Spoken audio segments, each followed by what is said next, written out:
Hello guys, welcome back to Ambrose Bhojpuri. तो आज हम रिएक्शन करने वाले हैं ड्राइवर अभी नया बा खेसारी लाल यादव और खुशी कक्कड़ का ये गाना है। चलिए बिना टाइम इसके शुरू कर दें। हियर वी गो।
ठीक से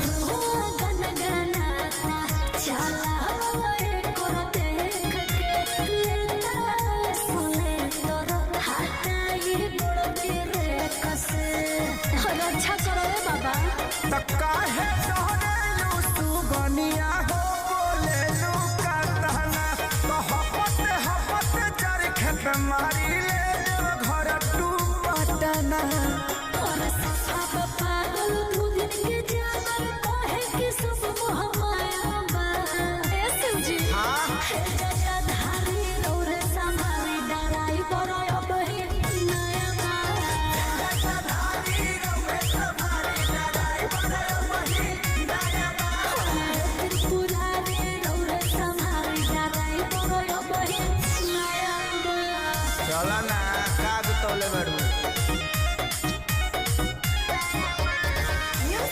भाई आर्या शर्मा ये तो होना ही है म्यूजिक भाई।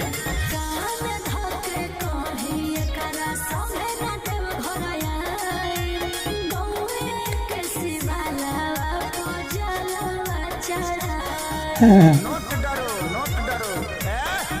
अरे सामने से गोडा ड्राइवर खेसारी हो पूछली हो अखिलेश के गाड़ी हो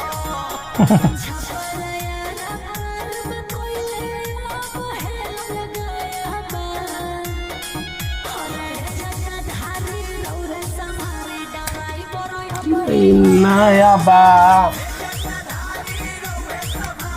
ड्राइवर आप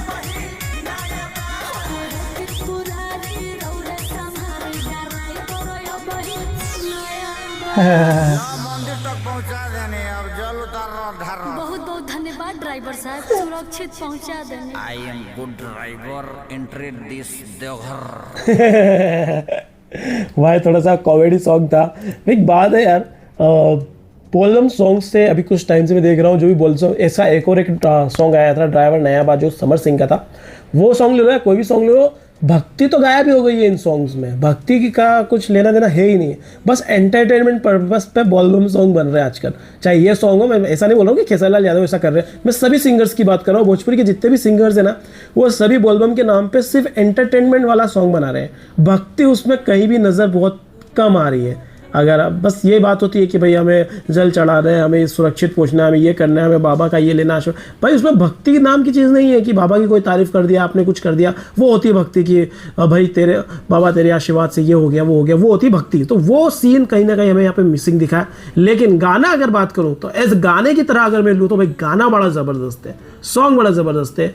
बोल बम सॉन्ग बढ़िया ही लग रहा है। ड्राइवर वो डीजे पे बजाने के लायक गाना है। और मैंने सुना है कि खेसारी लाल यादव के ज़्यादातर गाने डीजे पे बजते हैं, वो भी बोलबम सॉन्ग्स जो होते हैं वो डीजे पे बहुत ज़्यादा बजते हैं। तो उस लिहाज से अगर देखा जाए तो गाना बहुत बढ़िया है। वैसे ये आज ही रिलीज़ हुआ है, हो सकता है मैं वीडियो रिलीज़ करूँ तब तक काफ़ी लेट हो जाए, लेकिन ये गाना है भाई। बाकी आप लोग बताइए आपको कैसा लगा मेरा रिएक्शन। आप लोगों से अगले वीडियो में फेसबुक पे फॉलो करना मत भूलना। फेसबुक पे भी हम ये कंटेंट डाल रहे हैं तो शेयर करने में आसानी होती है। मैंने सुना है कि फेसबुक पर इजीली शेयर हो जाता है, तो फेसबुक पर हमारा एम्ब्रोस भोजपुरी चैनल है, उसको जाके आप फॉलो कर लीजिए। मिलते हैं अगले वीडियो में। Till then make love not war.